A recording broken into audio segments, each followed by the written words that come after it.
Mas, senador, no final do dia, o que os senhores estão fazendo é aplaudir uma decisão que é ruim para o Brasil. É sobre isso. Não estou aplaudindo a decisão dele. Pode-se discutir a questão jurídica do pai do senhor, do ex-presidente, na própria justiça. Agora, aplaudir o que estão fazendo contra Júlia, o país é ruim, vai na contramão dos discursos dos senhores mesmos, que defendem a defesa da soberania nacional, defendem o nacionalismo.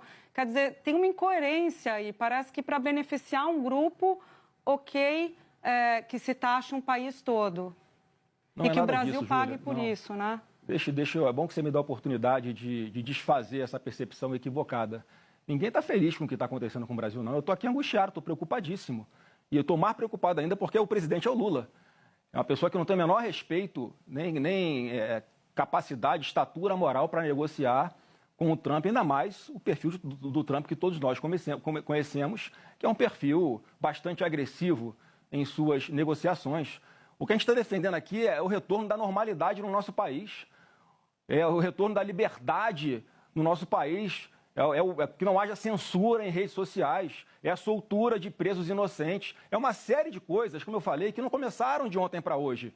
Há muito tempo, Júlia, que o Alexandre de Moraes vem atropelando todos os direitos e garantias constitucionais dos brasileiros, dos advogados, inclusive dos seus pares. Ele atrai o Supremo Tribunal Federal inteiro para um buraco negro que não era para estar o Supremo todo. Mas como a maioria está dando suporte para ele fazer o que está fazendo, você é testemunha, Júlia. Eu já te dei entrevista falando isso. As pessoas que estão me assistindo sabem como é que eu venho alertando isso há bastante tempo. Eu dei uma entrevista ano passado ainda, em que eu falava que a minha preocupação era que chegasse o momento em que o Brasil fosse tratado como foi a Venezuela, no governo Biden ainda.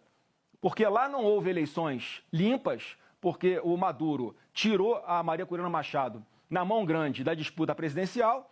Lá naquela época, o acordo que foi feito para que o Biden não sancionasse as empresas de petróleo venezuelanas foi que houvesse eleições limpas. Ele não fez o voto impresso, goste ou não da palavra, o voto impresso garantiu que o mundo inteiro soubesse que lá houve fraude nas eleições. Eles estão sendo sancionados até hoje. A sanção começou no governo do Biden. E eu falei isso lá atrás. E chegou a hora aqui no Brasil, e nós temos pouco tempo para conseguir, nós aqui, darmos uma solução antes que chegue o dia 1º de agosto. Porque o Trump, eu não vejo nenhuma dificuldade, Júlia, de o Trump passar essa taxação de 50 para 100 para 200 ou para zerar.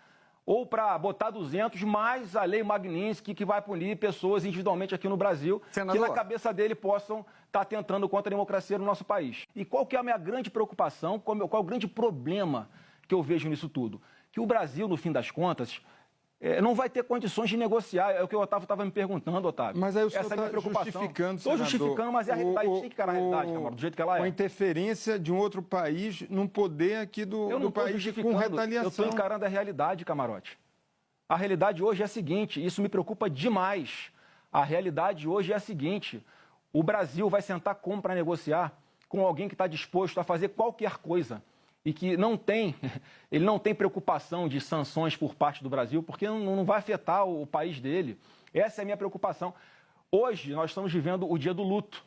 Mais uma vez, a gente está aqui angustiado, sofrendo, preocupado, tomamos um remédio muito forte, que era contra a nossa vontade, mas daqui a algum tempo esse efeito vai passar e a gente consegue resolver antes, pelo menos, de 1º de agosto, quando entram em vigor essas sanções de 50% de taxas sobre os produtos brasileiros, com essa anistia aprovada rapidamente no Congresso, já que eu sei que tem votos lá para aprovar, ela não é pautada por causa de ameaças de ministro do Supremo.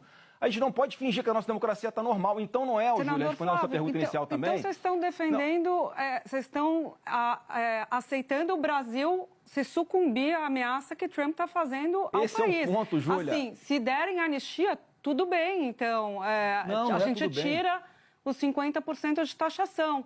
No final do dia, o discurso dos senhores, e eu quero ouvi-lo sobre isso, é de ok o Brasil aceitar a chantagem, ok a gente aceitar a interferência no Poder Judiciário, ok o Brasil perder emprego e parar de exportar, se a gente tiver o que a gente quer, que é a anistia.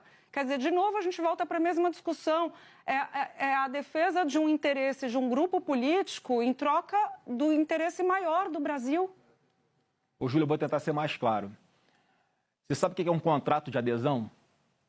Contrato de adesão é aquele que você, quando vai comprar uma linha de telefone celular, você assina lá com a operadora. Você pode discutir alguma cláusula daquela que está ali? Não pode. Ou você adere àquele contrato, ou você assina, ou você não assina, você vai buscar, né? Ou vai falar no orelhão. E, mais uma vez, não é o que eu torço, não é o que eu defendo, não estou justificando. Eu estou falando como é que vai ser a realidade. Ou o Trump falou hoje isso. E a gente tem que entender qual é a correlação de forças. Por causa dessa postura do Lula hoje, de querer peitar os Estados Unidos, de querer ameaçar, de querer falar que vai taxar de volta os produtos, olha a insanidade do que esse cara está falando. Parece que ele quer tocar fogo no Brasil de uma vez. Mas a democracia brasileira não é um contrato de adesão, mas eu tô senador. falando, Júlia, mas o problema, mais uma vez, pelo amor de Deus, não é o que eu acho, não é o que você acha, não é o que seria o ideal, não é o que é justo. É o que é. O senhor não acredita que negociação vai resolver, pelo que o senhor está dizendo. O principal aliado do seu pai, de vocês, o governador Tarcísio, nas manifestações que ele fez até agora, públicas pela rede social, ele fala em abrir diálogo com os Estados Unidos, com dados e argumentos consolidados. Depois ele fala que, na verdade, o Lula colocou a ideologia acima da economia, que o problema é econômico e esse é o resultado.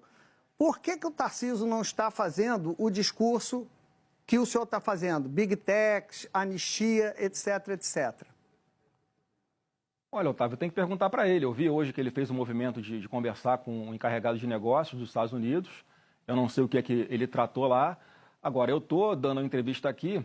Obviamente, talvez eu esteja um pouquinho mais atualizado do que o Tarcísio no que está acontecendo e tenho uma leitura, ou tento ter uma leitura um pouco melhor do que está passando na cabeça do presidente dos Estados Unidos. Ou seja, Tarcísio estaria desatualizado ou errado? Não, o Tarcísio está no papel dele de como governador do maior estado do Brasil, maior PIB do Brasil, tentar alguma coisa em defesa das empresas do seu estado, né, que obviamente é o maior exportador, o estado que mais exporta produtos dos Estados Unidos é São Paulo. Ele está na obrigação dele, inclusive, fazer isso. Mas agora, ele não fala em anistia. A negociação dele vai resolver? Eu não sei se vai resolver. Eu acredito que nessa linha, né, tem pouca chance de resolver.